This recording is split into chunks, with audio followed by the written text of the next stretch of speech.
Assalamualaikum warahmatullahi wabarakatuh.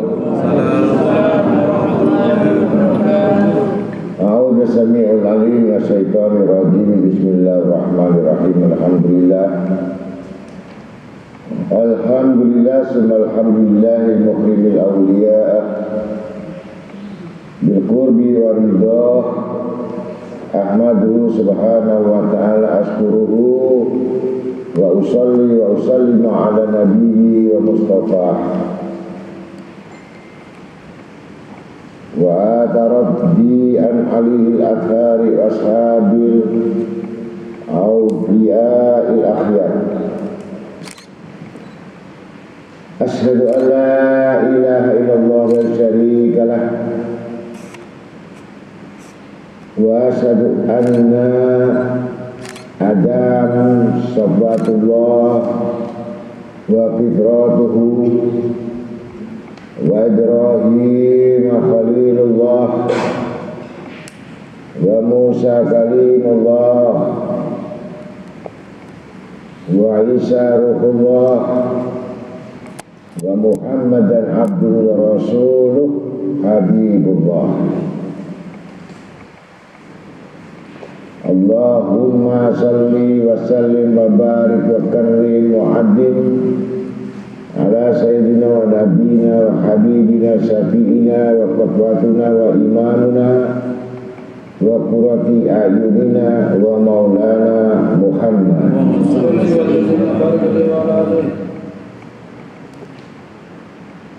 Al-Fatih lima ughliq wal khatim lima sabaq Munasir haqqi bil haqqi wal hadi ila siratikal mustaqim.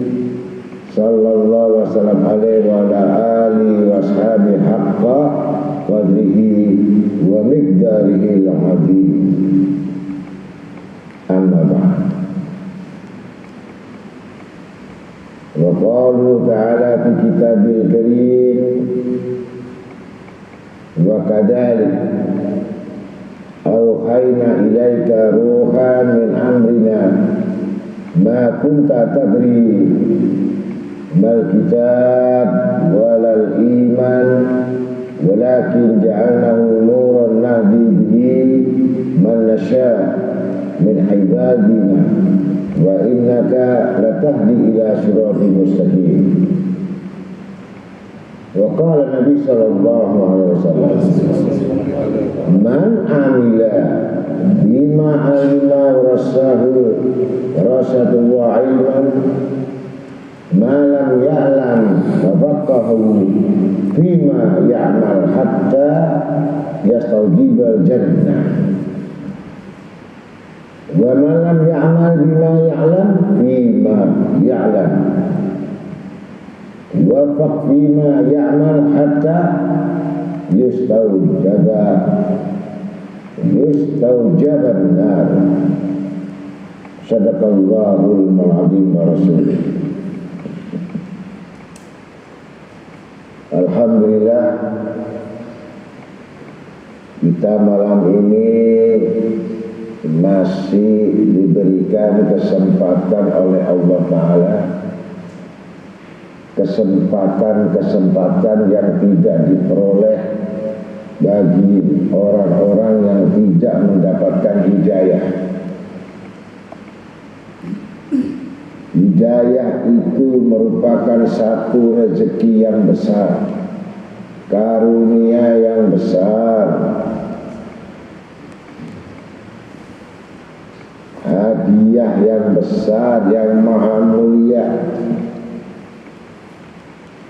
yang melebihi daripada nikmat-nikmat luasnya seluas dunia ini dan seisinya. Kalau andai kata dia diberikan hidayah, bisa mengambil warisan Nabi kita Muhammad sallallahu alaihi wasallam. Ini tanda-tanda orang yang mendapatkan kedudukan, mendapatkan pertolongan dengan wasilah-wasilah, yaitu dari Nabi kita Muhammad SAW sampai kepada kitab-kitabnya, amalan-amalannya, semua warisan Nabi Muhammad SAW.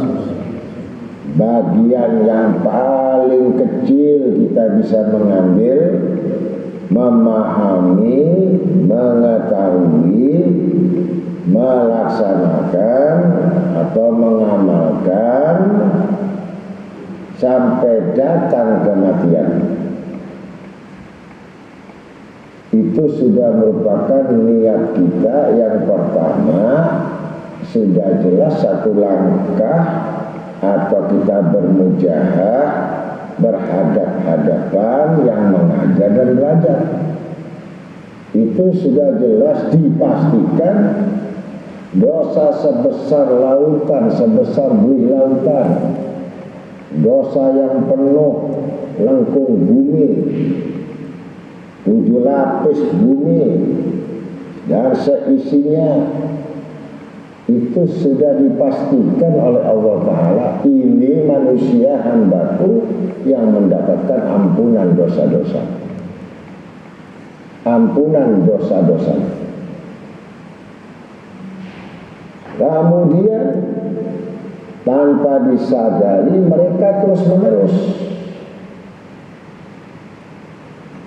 maka bereaksi ketika kedua orang tuanya itu posisinya dalam kedudukan adalah yang disiksa karena kurangnya amal, kurangnya taat, kurangnya ibadah. Maka dari teman-teman yang dari neraka itu bingung karena dijemput dari neraka itu, langsung dipindahkan dengan cahaya itu masuk surga. Maka bertanyalah ahli neraka ini kepada orang yang tadi masuk neraka, kok bisa masuk surga? Maka jawabannya dia mengatakan berkat istighfar, berkat perbuatan daripada anak-anak kami yang masih hidup di muka bumi, istighfarnya yang dibaca oleh anak-anak tadi, ilmu yang dipelajari tadi, ini membuat pengangkatan derajat yang paling tinggi di orang tua tadi, tanpa disadari oleh anaknya, tanpa disadari oleh putra-putrinya. Kalau ini memindahkan satu posisi yang dari masuk neraka masuk ke surga, maka irilah yang di dalam neraka itu karena dia memiliki putra-putri yang tidak paham satu ayat, yang tidak memahami betul agama, yang tidak mengerti tentang agama. Begitu dia mengetahui kedudukan bahwa ayat-ayat ini adalah kendaraan-kendaraan yang untuk masuk surga, tanpa disadari anaknya. Bahkan lagi orang tuanya yang harus kedudukan surga itu ada bertingkat-tingkat. Setiap perbuatan amal soleh anaknya itu mendapatkan derajat lagi, satu derajat lagi, sampai mendapatkan derajat bisa bertetangga dengan Nabi Muhammad SAW. Padahal orang tuanya tidak ada, amalnya terbatas. Banyak sekali kekurangan ibadah, sholatnya juga bolong-bolong. Tapi anaknya bisa mengangkat. Setiap doa itu terbang untuk memindahkan kedudukan orang tuanya, yang anaknya sendiri tidak sadar. itu belum sedekahnya, belum amal yang lain, belum berbuat baik yang lain. Masih satu langkah kita datang di majelis ilmu. Satu langkah. Belum lagi memperoleh dia pahala dari 1000 orang mendatangi orang sakit. Bayangkan, sedangkan kita mendatangi orang sakit saja sudah punya pahala, diampuni dosa. Yang didatangi, apapun yang mendatangi, mengunjungi orang sakit saudaranya itu sudah diampuni dosanya mereka. Ini pahalanya orang datang di majelis itu lebih utama lagi 1000 mendatangi orang sakit. Coba. Tidak sampai bagian itu saja, belum cukup, ditambahkan lagi oleh Allah cintanya bagi orang-orang yang duduk di majelis ilmu itu. Bukan hanya orang yang berhadapan secara dekat begini, walaupun dari jauh sekalipun, dari luar negeri bagaimanapun, itu sudah termasuk orang yang bermujahadah. Bermujahadah itu bertatap wajah, baik yang mengajar dan belajar, dan pahalanya sama. Kemudian ditingkatkan lagi pahala itu karena kurangnya besar pahala ini, saking cintanya Allah dan Rasul Sallallahu Alaihi Wasallam kepada orang-orang yang mau duduk di majelis ilmu. Ditambahkan lagi sama Allah pahala 1000 orang yang tadi tajiah. Tambahkan lagi 1000 orang yang datang kepada orang nikah. 1000 yang mendatangi nikah itu keluarganya atau saudaranya, bukan gak boleh, tapi Allah lebih cinta kita datang di malam ini seperti ini Allah hadiahkan lebih utama daripada 1000 kali daripada pahalanya orang yang mendatangi orang nikah tersebut. Belum cukup lagi itu, merasa ada ditambahkan lebih utama, lebih afdal dan pasti diterima daripada kamu diam di rumah dengan sholat 1000 rakaat sunnah. Betapa tinggi dan berharganya orang duduk di majelis ilmu. Hanya saat, walaupun dia jelis, hanya bentuk 1 menit, 15 menit, sekejap, dia mendapatkan satu pemahaman ilmu yang benar-benar diyakini. Tidak akan mampu manusia itu meyakini sesuatu. Pertama itu beriman, yang kedua meyakini bahwa apa yang disabdakan Nabi Muhammad SAW ini adalah shadaqah, hakun, benar. 3000 belum cukup, kami tambahkan lagi supaya kita paham betul keuntungan-keuntungan yang tidak ada waktu dan kesempatan lagi hal-hal itu, karena penuntutan ilmu tidak akan bisa diqadha. Hilangnya waktu berarti hilangnya masa, hilangnya masa berarti hilangnya kesempatan, hilangnya kesempatan berarti kerugian. Maka diturunkan oleh Allah Ta'ala dalam hadis Sayyid Ibn Abbas, mereka di atas kepala mereka ada 70.000 malaikat yang meletakkan sayapnya, yang mengembangkan sayapnya di atas kepala mereka. Kecintaan Allah sampai didatangkan 70.000 di atas kepala kita, malaikat yang mengepak-ngepak sayapnya. Bukan cukup untuk menaungi saja di atas kepala kita, diperintahkan lagi malaikat ini tambahkan dan wajib untuk memintakan ampun kepada orang-orang duduk di majelis. Kita duduk di majelis 70.000 malaikat, mulai kita duduk awal sampai akhir tidak berhenti bertasbih dan beristighfar untuk orang-orang yang datang mengajar atau belajar.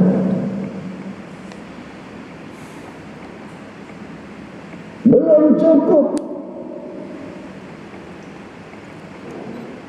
Kalau kita umpamanya ditunjukkan di atas kepala kita ada malaikat, tentu kamu tidak akan beranjak atau bergerak dari tempat-tempat majelis ilmu, karena gembiranya dapat naungan.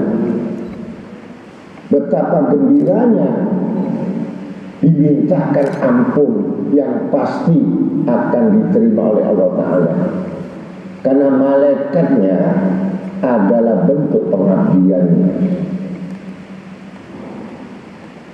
Belum cukup lagi, kurang banyak, kata Allah Ta'ala. Maka Allah bertanya kepada malaikat, hai malaikatku, apakah mereka itu tahu? Maka si hamba tadi yang duduk seperti kita yang mendengar itu pasti menjawab tidak tahu. Bagaimana kalau dia tahu duduknya yang sesaat itu sudah aku bangunkan rumah surga? Sesaat. Apakah dia tahu tiap detik, tiap menit akan mengalir kenikmatan-kenikmatan surga? Tiap detik, bukan tiap jam. Setiap perhatian dan pandangan, setiap hembusan.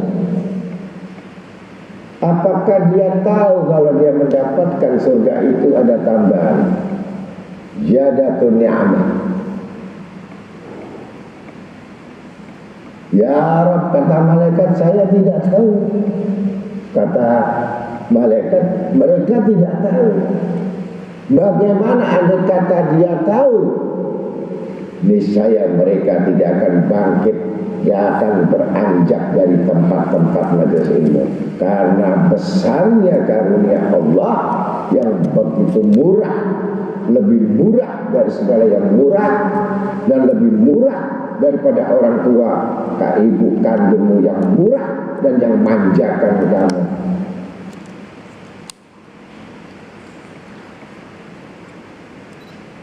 Coba kamu tanya lagi kepadanya, apakah tahu dia tentang neraka, tentang siksaku, tentang azabku? Bagaimana kalau dia tahu bahwa pemadam daripada pendingin yang bisa mematikan neraka jahanam, yang bisa memadamkan neraka jahanam, dengan duduknya dia hanya mendengar,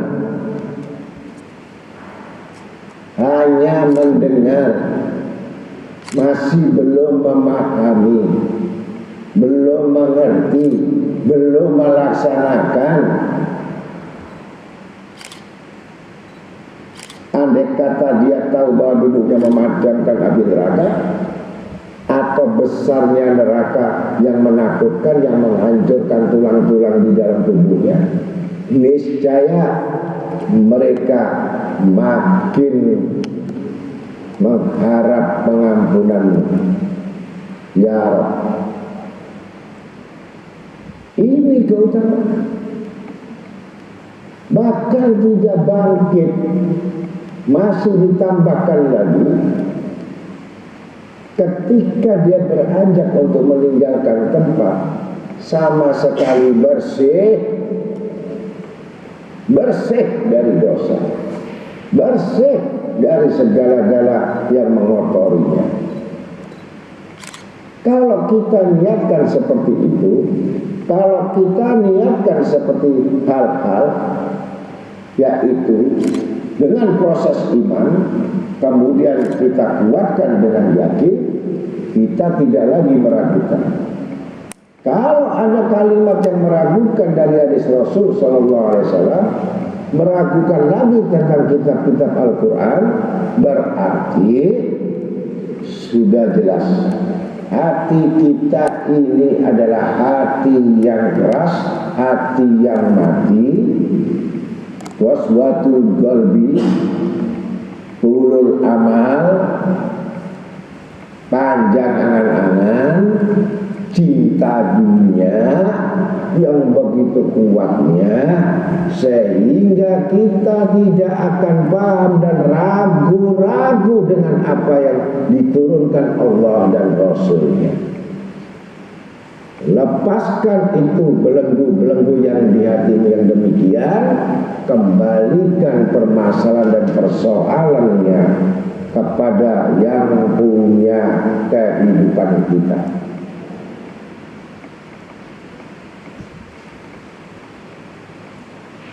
Maka sudah jelas yang demikian,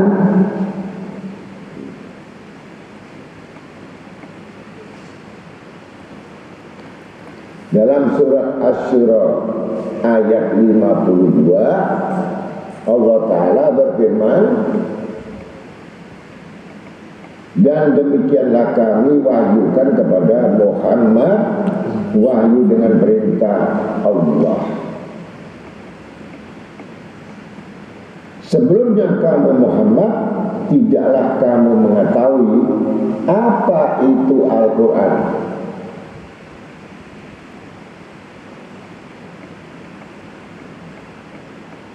Dan tidak pula mengetahui apa itu iman.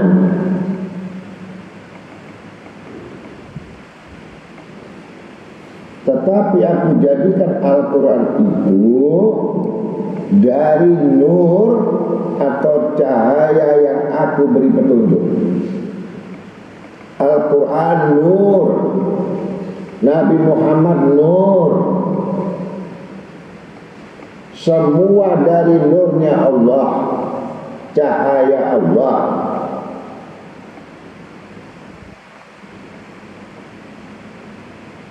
Yang aku beri petunjuk dengan dia siapa-siapa yang kami kehendaki. Di antara hamba-hamba kami, dan sesungguhnya kamu Muhammad adalah pemberi petunjuk jalan yang lurus.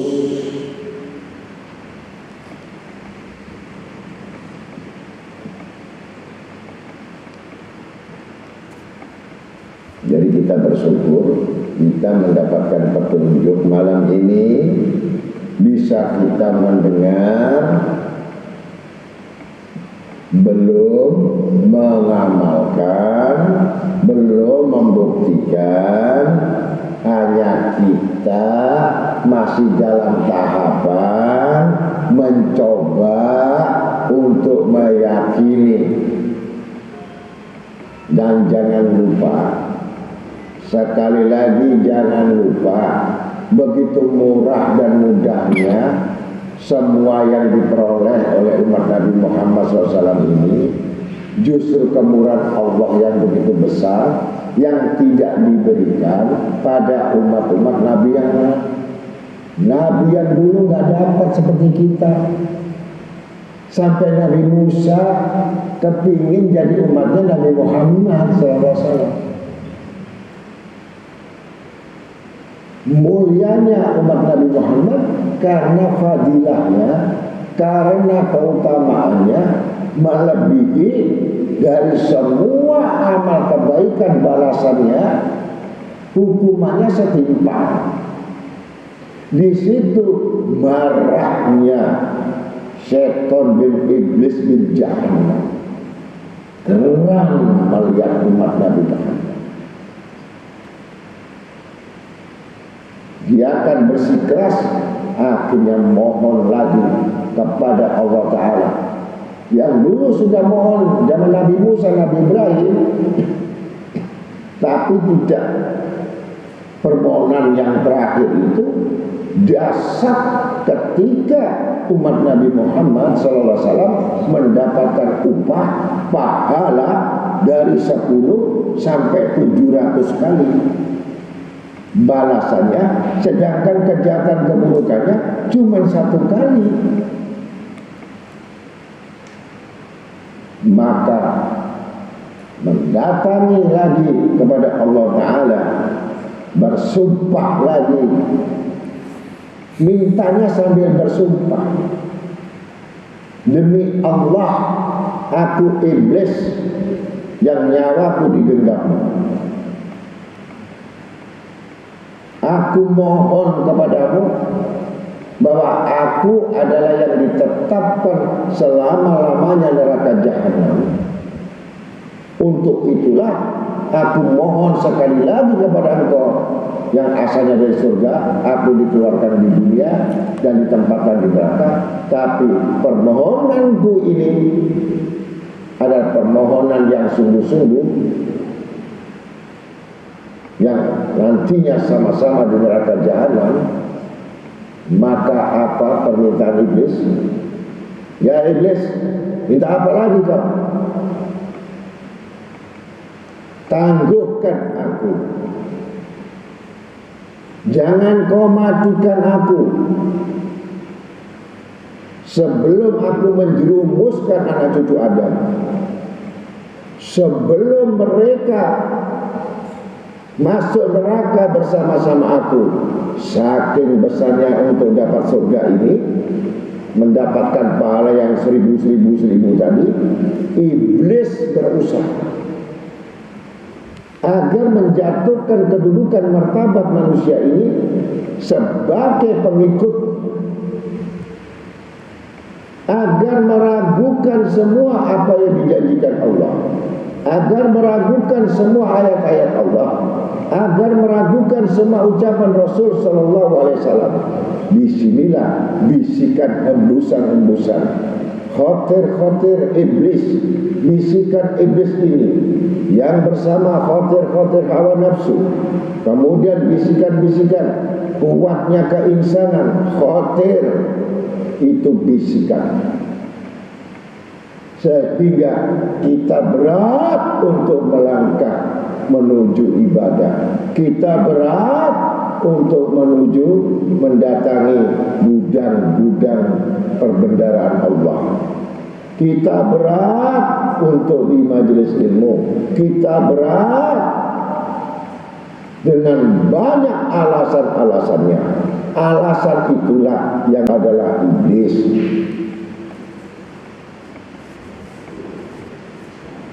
Merasa ragu-ragu, keraguan itu yang membuat iblis agar kita berpaling dari kebenaran, berpaling dari keyakinan, berpaling dari kitab-kitabnya, agar lebih ringan untuk berbuat maksiat, lebih ringan lagi dengan kelalaian-kelalaian kehidupan, dibuat ringan, didorong supaya tidak duduk di majelis, tidak duduk mendengar, bahkan mengatakan apa ilmu cuma ceramah, apa ilmu cuma ngomong-ngomong, apa ilmu itu hanya begitu-begitu aja. Ini sebenarnya bukan manusia yang bicara, iblis laknatullah. Dakwah ini sudah diawali daripada ucapan baginda Nabi Sallallahu Alaihi Wasallam. Balighuani walau ayat, sampaikan walau satu ayat. Ini misi daripada menyebarkan agar manusia yang tidak tahu jadi tahu, yang bodoh jadi gak bodoh, agar kita berjalan itu tidak terhalang, rezekinya diluaskan. Orang ngaji itu rezekinya diluaskan, semua masalah dimudahkan. Dan rezeki yang tidak disangka-sangka, yang tidak pernah dipikirkan, dia akan dapatkan. Ini jaminan orang-orang yang melangkah menuntut ilmu. Jadi kalian gak perlu banyak pikir bagaimana nasib saya, bagaimana rezeki saya.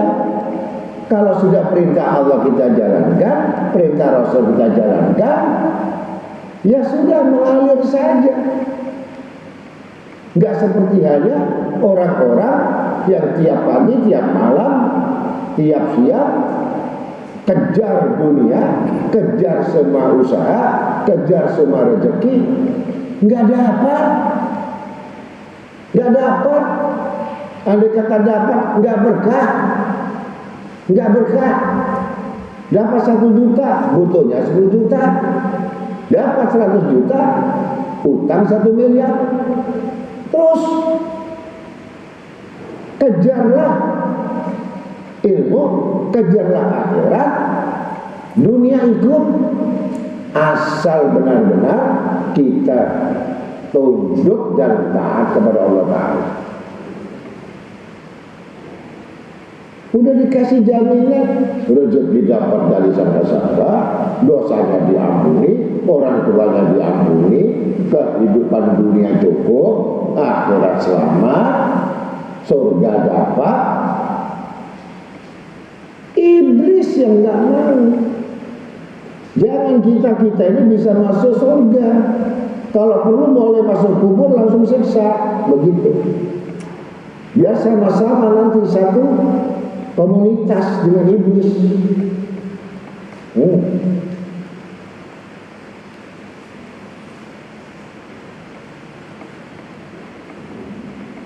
Kemudian sesudah kita mengenali, maka dikuatkan lagi proses-proses yang selanjutnya. Bukan kita datang terus aman, mentang-mentang sudah diampuni dosa, mentang-mentang sudah kita merasa bisa beristiqomah, tapi perlu catatan lagi, ada nilai tambah. Dan nilai tambah itu sesuatu yang besar, risikonya juga besar, ancamannya juga besar. Segala yang besar itu risikonya juga besar. Kalau yang kecil, risikonya juga kecil. Maka sabda Nabi SAW, man amila bima alima wa rasulullah ilman malam ya'lam wa faqahu fima ya'malu hatta yastawjibal jannah wa man lam ya'mal bima ya'lam fima ya'lam wa faq fima ya'mal hatta yastawjaban nar. Barang siapa, nah ini kita harus melihat, barang siapa man amila, ya, yang mengetahui, barang siapa yang mengetahui. Nah, seperti ini kita mengetahui ayat, kita ngerti hadis, kita ngerti, mengerti. Barang siapa yang mengetahui, ya, kemudian diamalkan, niscaya dipusakakan atau wasiatkan oleh Allah kepadanya, dapat amanat daripadanya pada apa-apa yang diamalkannya.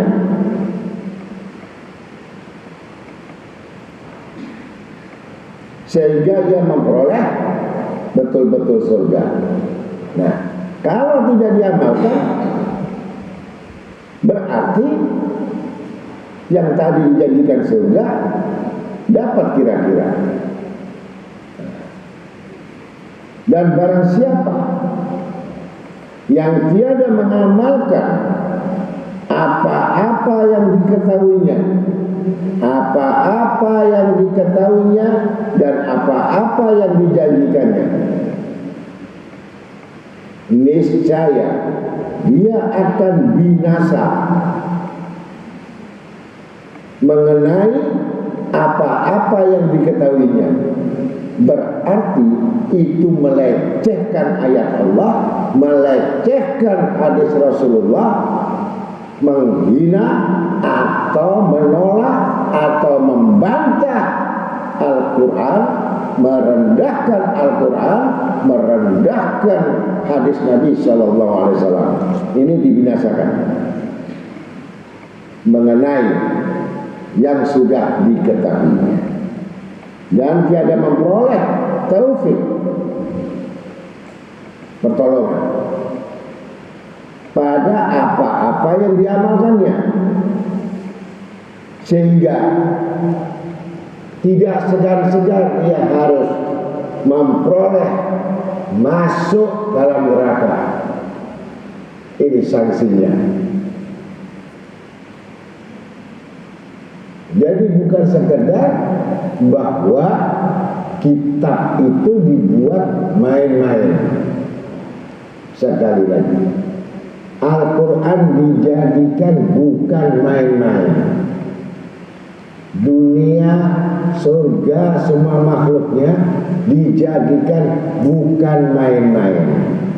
Kamu diciptakan oleh Allah, manusia ini bukan untuk main-main. Jangan sekali main-main terhadap perintah Allah dan larangannya dan sanksinya.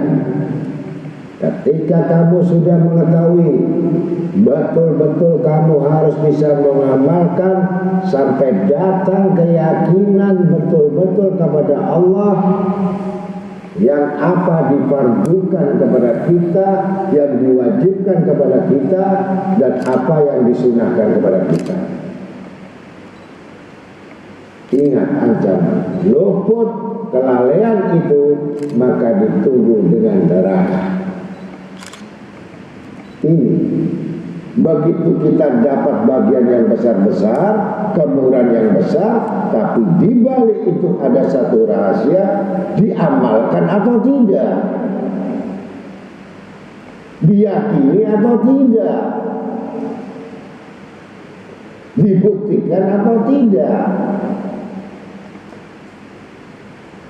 Apa sekedar dia hanya informasi, nggak perlu ada pertanggungjawaban. Tapi kalau sudah ada komitmen bahwa kitab ini untuk berlaku bagi orang yang beriman, bukan orang kafir. Orang kafir itu ancaman. Orang beriman adalah bentuk perintah melaksanakan. Ada bentuk nasihat, ada bentuk perintah, ada bentuk ancaman.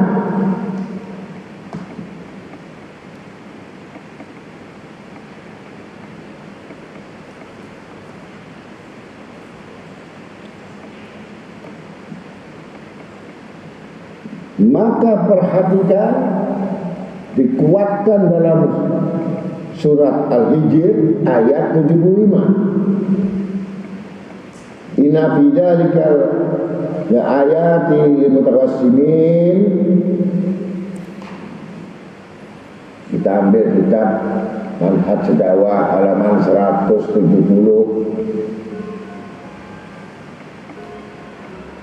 Sesungguhnya tentang hal-hal itu menjadikan keterangan bagi orang-orang yang memperhatikan tanda-tanda.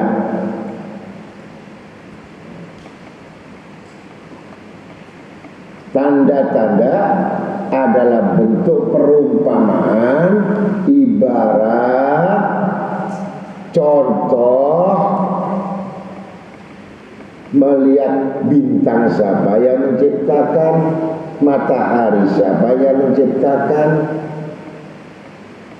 bulan siapa yang menciptakan, siapa yang menggerakkan, siapa yang menenggelamkan, siapa yang memunculkan, yang sudah kelihatan di alam semesta. Tanda-tanda agar semua apa kehidupan ini ada yang menciptakan. Siapa yang menciptakan manusia yang dari kecil nggak bisa apa-apa sampai dia dewasa, sampai kembali tua, sampai ke kubur? Bukankah itu tanda-tanda?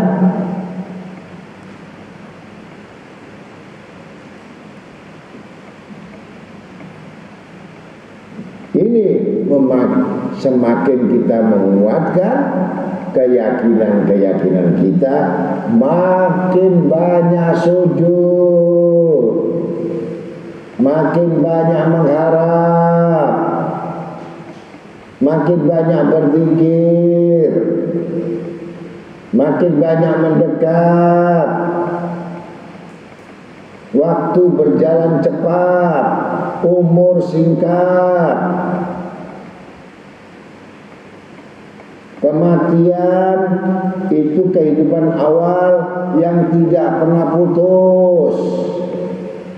Nggak ada tua, nggak ada muda, selamat atau siksa selamanya.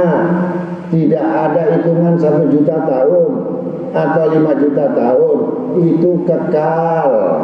Orang senang juga kekal, maka berpuasalah di dunia ini. Kamu akan senang nanti di akhirat.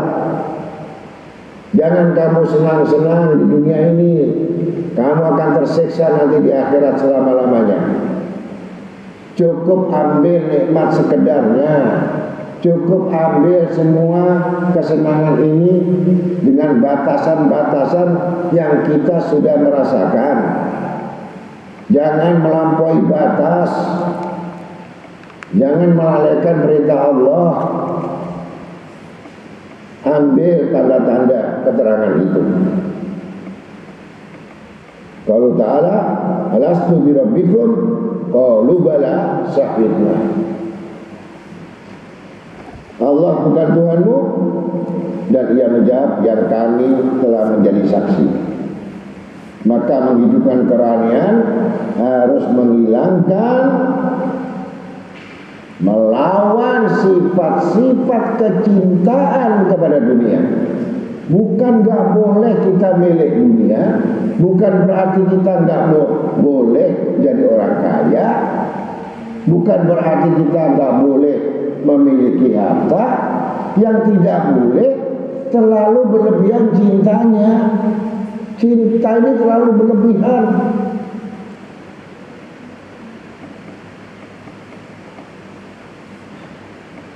Ini caranya mengurangi volume kecintaan dunia ini untuk menghidupkan, mengisi hidupnya rohani. Maka orang yang cinta dunia ini belum mati sudah mati.